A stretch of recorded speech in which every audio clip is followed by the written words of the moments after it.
Hello students, welcome to John academy. This is Shahul John. आज हम पढ़ने जा रहे हैं क्लास 7 का सिविक्स की बुक का चैप्टर 6, जिसका नाम है संचार माध्यमों को समझना। इससे पहले मैं आपको बताना चाहता हूँ कि अगर आप किसी भी सब्जेक्ट के किसी भी क्लास के आप पीडीएफ नोट्स चाहते हैं तो जॉन अकेडमी की ऐप को प्ले स्टोर से डाउनलोड करना ना भूलें।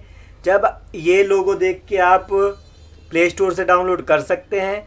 जब आप ये डाउनलोड कर लेंगे तब आपको ऐसा प्रीफेस दिखाई देगा ऐप का, जहाँ से आप किसी भी क्लास के, किसी भी बोर्ड के, किसी यूनिवर्सिटी के, जैसे कि दिल्ली यूनिवर्सिटी इग्नू के नोट्स आपको अवेलेबल हो जाते हैं यहाँ पर कम प्राइस में। और अगर इसमें आपको नहीं मिलते तो आप मुझे मैसेज भी कर सकते हैं।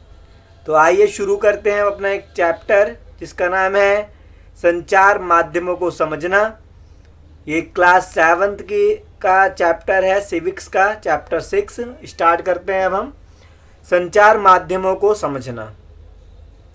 जैसा कि आपको पता है संचार माध्यम कौन से होते हैं, जैसे कि टेलीविज़न होना या टीवी, रेडियो, अखबार, इंटरनेट, ये सारी चीज़ें संचार माध्यम होते हैं।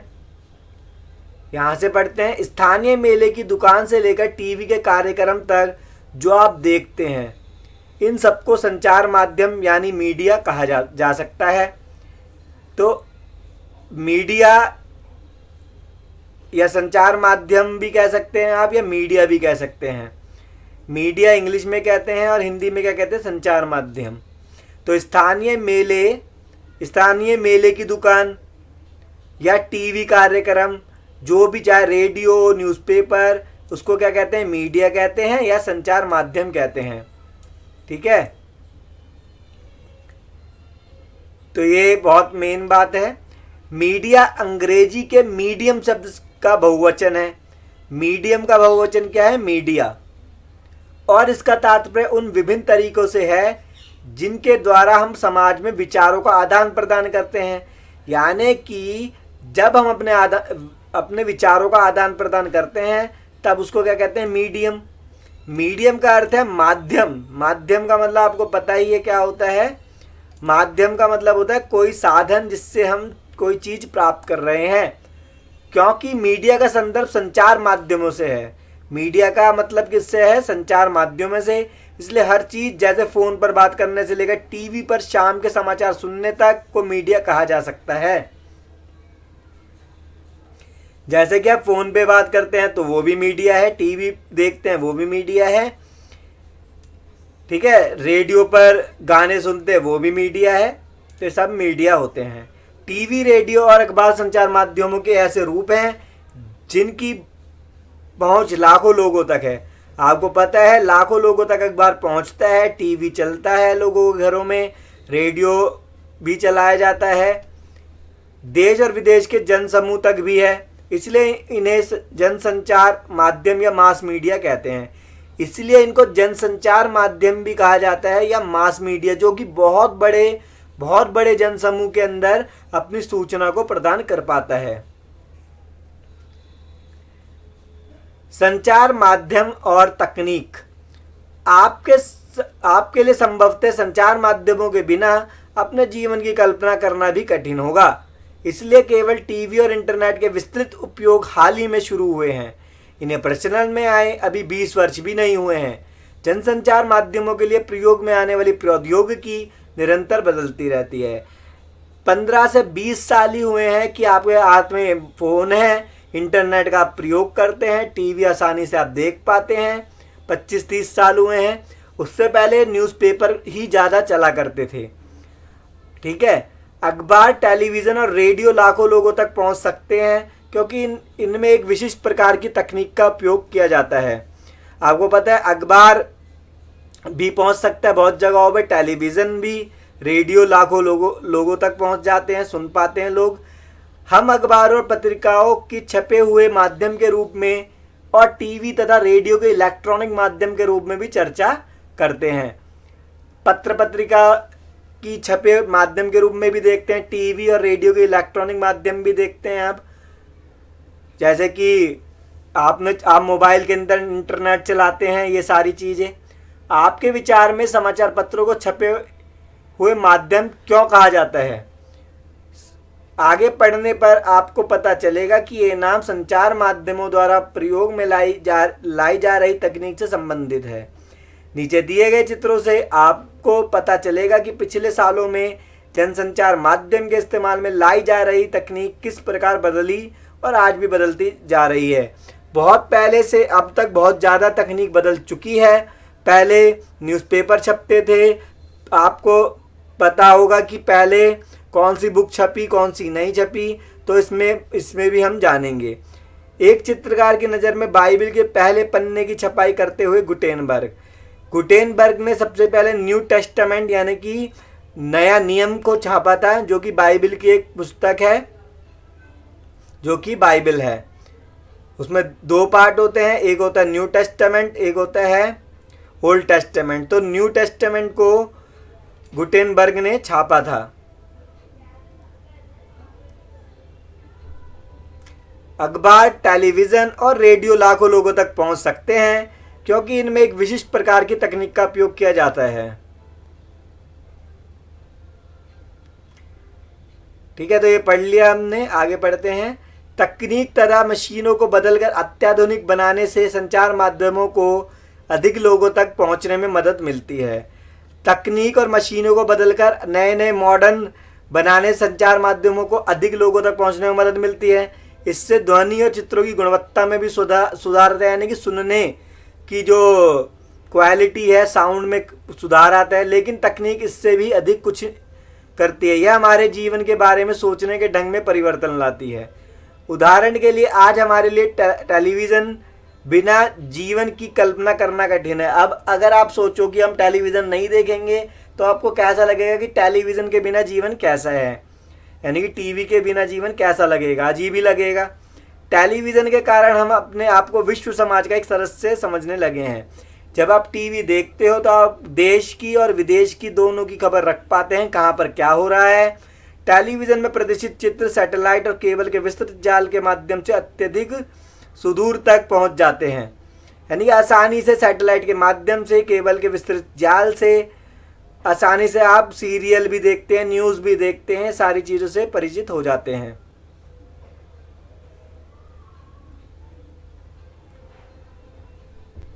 इसके कारण हम संसार के अन्य भागों में समाचार और मनोरंजक कार्यक्रम देख पाते हैं। संसार के अन्य भागों में समाचार भी देखते हो, एंटरटेनमेंट के सीरियल भी देख पाते हो। आप टीवी पर जो कार्टून देखते हैं वे अधिकांश जापान या संयुक्त राज्य अमेरिका के होते हैं। जो भी आप टीवी पे कार्टून देखते हैं जापान के होते हैं, यूएसए के होते हैं। अब तो चाइना से भी कार्टून बनने लग गए हैं, इंडिया वाले भी बनाने लग गए हैं कार्टून। अब हम चेन्नई या जम्मू में बैठकर अमेरिका में फ्लोरिडा के समुद्री तूफान की छवियों को देख सकते हैं। अब आपने चेन्नई या जम्मू में बैठकर, कहीं पे भी आने की, बैठकर आप अमेरिका के फ्लोरिडा के समुद्र तूफान की छवियों को भी देख सकते हैं आसानी से। टेलीविज़न ने दुनिया को बहुत पास ला दिया, यानी कि आप अमेरिका को अपने घर में बैठ कर देख सकते हैं टीवी के माध्यम से। 1940 के दशक में इलेक्ट्रॉनिक टाइपराइटर के आ जाने से पत्रकारिता की दुनिया में एक बड़ा बदलाव आया। जब 1940 था तो इलेक्ट्रॉनिक टाइपराइटर आया। इससे क्या पत्रकारिता की दुनिया में क्या है, एक बड़ा बदलाव आ गया न्यूज़पेपर जैसी चीज़ों में। संचार माध्यम और धन, ये क्या है ये पढ़ते हैं पहले। ये यंत्र टेलीविज़न का प्रारंभिक रूप था। ये है टेलीवाइज़र, जो कि टेलीविज़न का पहला रूप था। अपने इस आविष्कार के सामने बैठे हैं जॉन एल ब्रेड ने टेलीवाइज़र को बनाया था, यानी कि जो टेलीविज़न को पहले टेलीवाइज़र कहा जाता था। इस यंत्र के द्वारा उन्होंने रॉयल इंस्टीट्यूट के समक्ष अपने आविष्कार का प्रदर्शन किया था। तो सबसे पहले उन्होंने जब टेलीवाइज़र यानी कि अपना टीवी बनाया जॉन एल ब्रेड ने, तो सबसे पहले वो ले गए रॉयल इंस्टीट्यूट के सामने। संचार माध्यम और धन, जनसंचार द्वारा उपयोग में लाई जाने वाली विभिन्न तकनीकें अत्यंत खर्चीली है। जरा टीवी स्टूडियो के बारे में सोचिए, जहां पर समाचार वाचक बैठता है इसमें लाइट, कैमरे, ध्वनि रिकॉर्ड करने के लिए यंत्र, संप्रेषण के लिए सैटेलाइट आदि है। इन सभी का मूल्य बहुत अधिक है। यानी कि कह रहे हैं कि आपने देखा होगा न्यूज़ सुनाते हुए किसी रिपोर्टर को, तो उनके यहाँ का जो सेटअप होता है वो कितना महंगा होता है। समाचार के स्टूडियो में केवल समाचार वाचक को ही वेतन नहीं दिया जाता। ऐसा नहीं है जो समाचार बोल रहा है उसी को सैलरी मिलती है, बल्कि बहुत सारे लोग जो प्रसारण में सहायक होते हैं, जो प्रसारण करने में, ब्रॉडकास्ट करने में सहायता करते हैं, हेल्प करते हैं, उनको भी पैसा दिया जाता है। इसमें वो लोग शामिल है जो कैमरे व प्रकाश की व्यवस्था करते हैं, जो रोशनी की व्यवस्था करते हैं, उसमें वो भी शामिल होते हैं। जैसा कि आपने अभी पढ़ा, जनसंचार माध्यम निरंतर बदलते रहते हैं, इसलिए नवीनतम तकनीक जुटाने पर भी बहुत धन व्यय होता है। इन खर्चों के कारण जनसंचार माध्यमों को अपना काम करने के लिए बहुत अधिक धन की आवश्यकता होती है। परिणामतः अधिकांश टीवी चैनल और समाचार पत्र की किसी बड़े व्यापारिक प्रतिष्ठान का भाग होते हैं। इसलिए बड़े बड़े जो चैनल हैं, न्यूज़ चैनल, वो किसी व्यापारिक प्रतिष्ठान का भाग होते हैं, यानी कि उनको चलाने वाले बहुत अमीर होते हैं। जनसंचार माध्यम लगातार धन कमाने के विभिन्न तरीकों के बारे में सोचते रहते हैं। एक तरीका जिसके द्वारा जनसंचार माध्यम धन अर्जित करते हैं विभिन्न वस्तु के विज्ञापन का, जैसे कारें, चॉकलेट, कपड़े, मोबाइल फ़ोन आदि। आपने ध्यान दिया होगा कि अपने प्रिय टेलीविज़न कार्यक्रम को देखते हो आपको ऐसे अनेक विज्ञापन देखने पड़ते हैं। जब आप टीवी देखते हैं तो अचानक से एक एडवर्टीजमेंट आ जाती है, तो चाहे वो चॉकलेट की हो या कपड़े की, मोबाइल फ़ोन की या किसी की भी हो, उससे उस चैनल को क्या मिलता है? पैसा मिलता है। टेलीविज़न पर क्रिकेट का मैच देखते हुए भी हर ओवर के बाद बार बार वही विज्ञापन दिखाए जाते हैं। क्यों दिखाए जाते हैं? क्योंकि वो जो विज्ञापन है जिसका वो उनको पैसा दे रहा है इसके बारे में। इस तरह प्राय बार बार आप उन्हीं छवियों को देखते हैं, जैसा कि आप आगे के अध्याय में पढ़ेंगे। विज्ञापनों की बार बार आवृत्ति आशा से की जाती है कि आप बाहर जाकर विज्ञापित वस्तु खरीदें। इसलिए आपके सामने ऐड दिखाए जाते हैं कि जो भी एडवर्टीजमेंट दिखाई दे रही है उससे आप प्रभावित होते हैं, फिर वही जाकर आप बाहर खरीदते हैं। एक टीवी चैनल में 10 सेकंड के लिए विज्ञापन देने का मूल्य उसकी लोकप्रियता और समय के आधार पर 1000 रुपये से 1 लाख रुपए के बीच पड़ता है। अब 10 सेकंड का जो टीवी पे ऐड आता है उसके लिए कितना पैसा दे दिया जाता है? 1000 से 1 लाख रुपए तक या उससे भी ज़्यादा। संचार माध्यम और लोकतंत्र। लोकतंत्र में देश और संसार के बारे में समाचार देने और उनमें होने वाली घटनाओं पर चर्चा करने में संचार माध्यमों की भूमिका अत्यंत महत्वपूर्ण है। उदाहरण के लिए संचार माध्यमों से नागरिक जान सकते हैं कि सरकार किसी प्रकार काम कर रही है। यदि लोग चाहे तो इन समाचारों के आधार पर कार्यवाही भी कर सकते हैं। ऐसा वे संबंधित मंत्री को पत्र लिखकर, सार्वजनिक विरोध आयोजित करके, हस्ताक्षर अभियान आदि चलाकर सरकार से पुनः उसके कार्यक्रम में विचार करने का आग्रह करके कर सकते हैं। तो क्या कह रहे हैं? लोकतंत्र में देश और संसार के बारे में समाचार देने, जो भी लोकतंत्र में देश के बारे में, संसार के बारे में जो भी समाचार दे रहे हैं, जो भी न्यूज़ दे रहे हैं, उनमें होने वाली घटनाओं को संचार माध्यमों के माध्यम से सुनाया जाता है। उदाहरण के लिए संचार माध्यमों से नागरिक जान सकते हैं कि सरकार किस प्रकार काम कर रही है।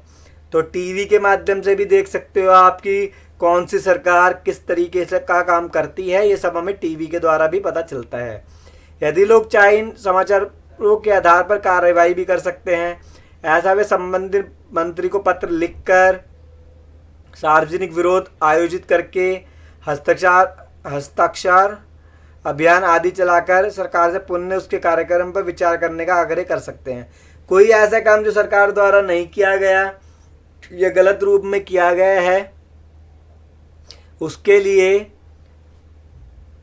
जनता विरोध कर सकती है जब उनको न्यूज़ में दिखाई देता है कि, क्योंकि न्यूज़ का काम है सच दिखाना, इसलिए तो वो विरोध भी कर सकती है जनता न्यूज़ में देख के सरकार का।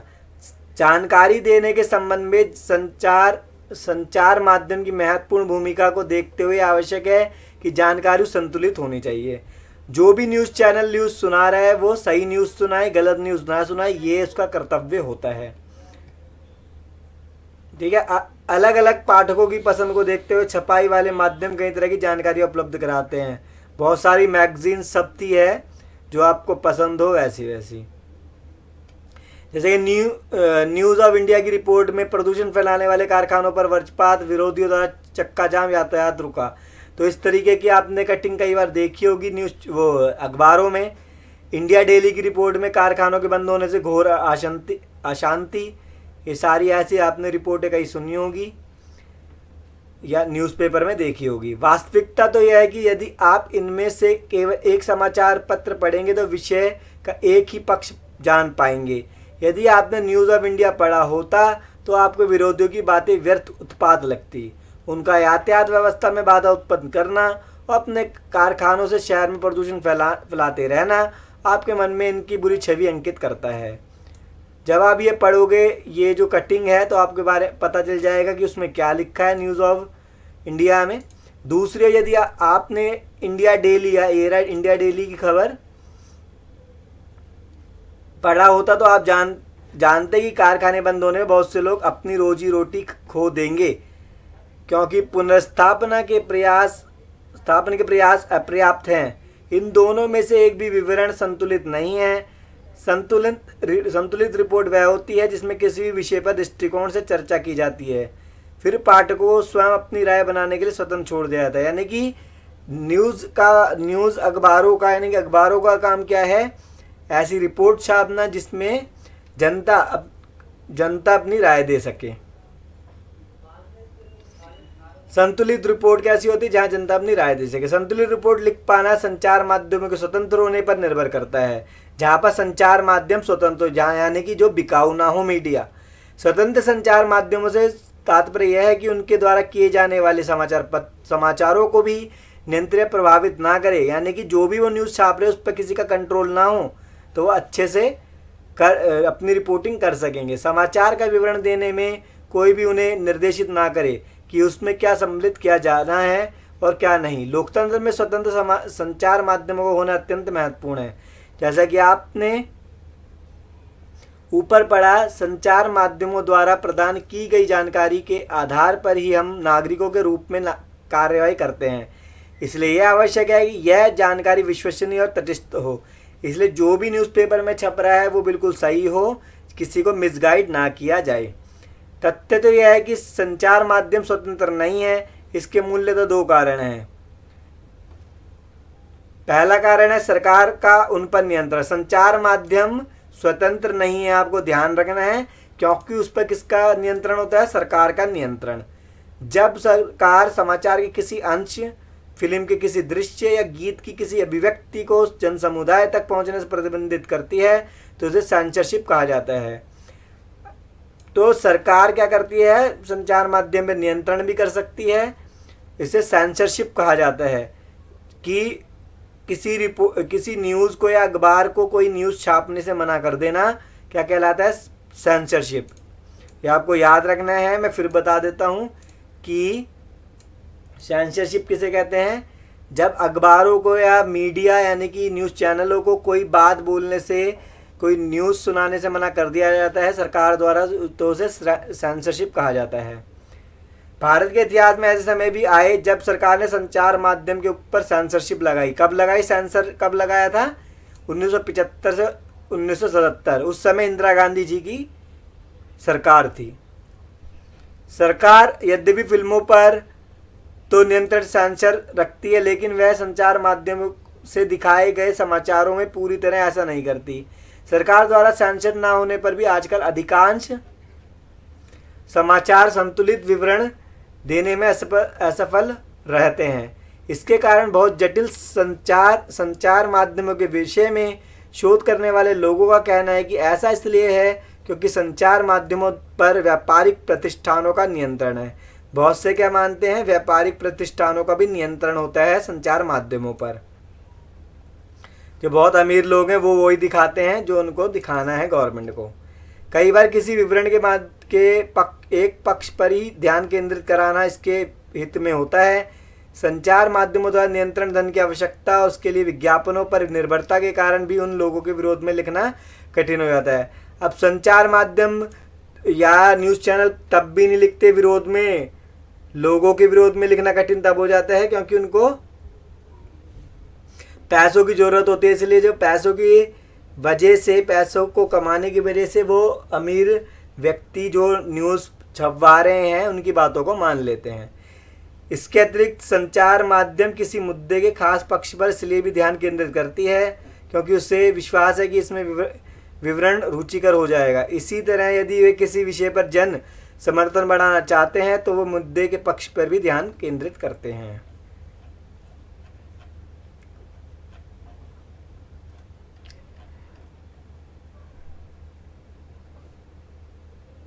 अब पढ़ते हैं मसौदा तय किया जाना।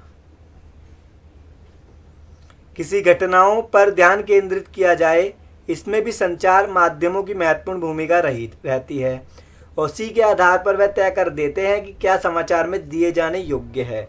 उदाहरण के लिए आपके विद्यालय के वार्षिकोत्सव यानी कि एनुअल डे की खबर शायद समाचार में दिए जाने योग्य नहीं होगी। तो क्या आपके स्कूल की खबर छपती है उसके अंदर कि एनुअल डे हो रहा है? नहीं, क्योंकि वो योग्य नहीं है उसके। लेकिन यदि कोई प्रसिद्ध अभिनेता उसमें मुख्य अतिथि के रूप में आमंत्रित हो तो संचार माध्यमों की रुचि इससे समाचारों में शामिल करने में, सम्मिलित करने में हो सकती है।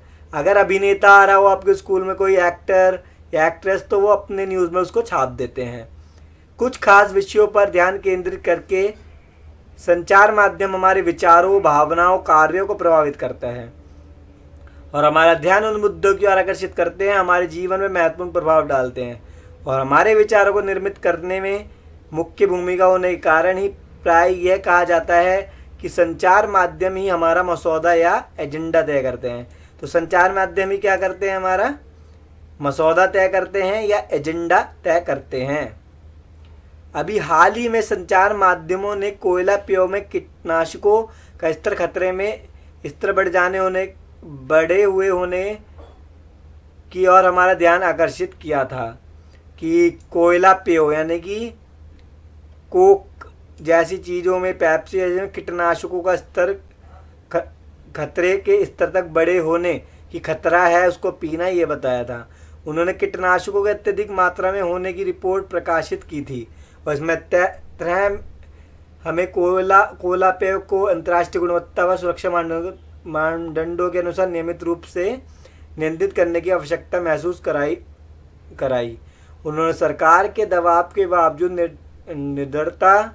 निडरतापूर्वक घोषणा की कि कोला पीना सुरक्षित नहीं है। इस वृत्तांत को पेश करके संचार माध्यमों निश्चित रूप से हमारा ध्यान ऐसे विषयों पर केंद्रित करने की कोशिश की जिस पर यदि उनकी रिपोर्ट ना आती तो हमारा ध्यान भी ना जाता।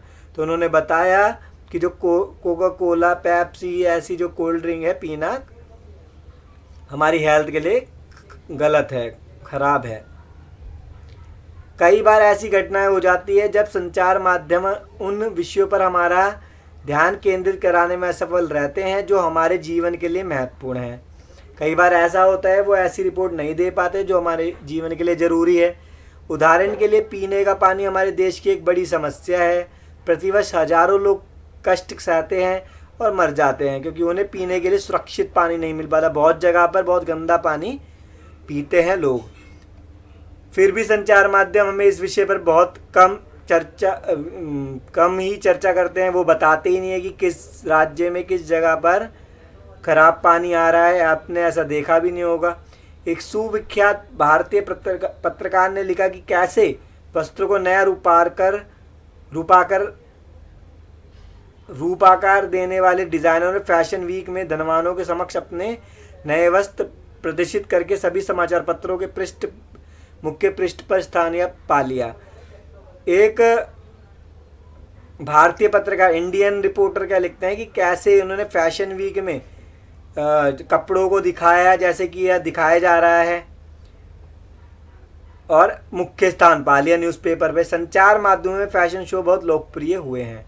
जैसे कि आपको दिख रहा है वो दिखा देते हैं वस्त्रों के डिज़ाइन जिससे वो अपने न्यूज़पेपर में छाप देती है मीडिया। जबकि उसी सप्ताह मुंबई में अनेक झोपड़पट्टी को गिरा कर दिया गया पर किसी ने इस पर जरा सा भी ध्यान नहीं दिया। एक तरफ तो दिखाया जा रहा है फैशन शो, दूसरी तरफ जो झोपड़पट्टी को गिरा दिया गया उसको बिल्कुल नहीं दिखाया जा रहा है। तो ऐसे भी कई बार न्यूज़पेपर में कमी देखी जाती है। प्रजातंत्र के नागरिक के रूप में यानी कि लोकतंत्र के नागरिक के रूप में हमें हमारे जीवन में संचार माध्यम बहुत महत्वपूर्ण भूमिका निभाते हैं। हमारे जीवन में संचार माध्यम यानी कि मीडिया के अधिकार महत्वपूर्ण भूमिका निभाती है, इंपॉर्टेंट रोल, क्योंकि संचार माध्यमों के द्वारा ही हम सरकार के कामों से संबंधित विषयों के बारे में सुनते हैं, क्योंकि मीडिया ही हमें बताती है कि सरकार के कार्य कौन से हैं, वो क्या काम कर रही है, क्या काम नहीं कर रही है। संचार माध्यम निश्चित करने की किन बातों पर ध्यान केंद्रित किया जाना है और इस तरह वह एजेंडा निश्चित कर देते हैं। यदि कहीं सरकार चाहे तो संचार माध्यम को किसी घटना की खबर छापने से रोक सकती है।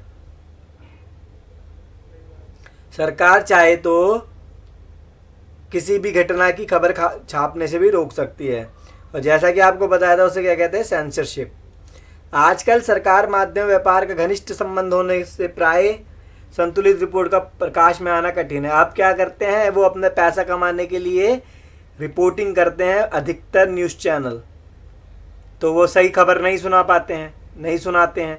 इस ध्यान में रखते हुए हमारे लिए एक सजगता महत्वपूर्ण है कि समाचार से प्राप्त तथ्यात्मक जानकारी प्राय पूर्ण नहीं होती और एक पक्षीय हो सकती है, यानी कि बिल्कुल सही नहीं होती। कई बार एक पक्ष के बारे में बात की जा सकती है। अतः हमारे समाचार के विश्लेषण के लिए निम्नलिखित प्रश्न पूछने चाहिए। इस रिपोर्ट से मुझे कौन सी जानकारी मिल रही है, कौन सी आवश्यक जानकारी नहीं दी जा रही है, यह लेख किसके दृष्टिकोण से लिखा गया, किसका दृष्टिकोण छोड़ दिया गया और क्यों। तो ये सब जानकारी जब भी आप न्यूज़ पढ़ो तो आपको पता होना चाहिए कि ये चीज़ कवर हो रही है या नहीं हो रही है। ये चैप्टर हमारा यहीं कंप्लीट होता है। अगर आपको ये वीडियो पसंद आई है तो इस वीडियो को लाइक शेयर करना ना भूलें। साथ ही साथ जॉन एकेडमी को आप प्ले स्टोर से डाउनलोड करना ना भूलें, ये लोगो देख के, जहाँ पर आपको किसी भी क्लास के नोट्स अवेलेबल हो जाते हैं PDF फॉर्म में। तो इसको अपने फ्रेंड्स से शेयर करना, रिलेटिव से शेयर करना ना भूलें।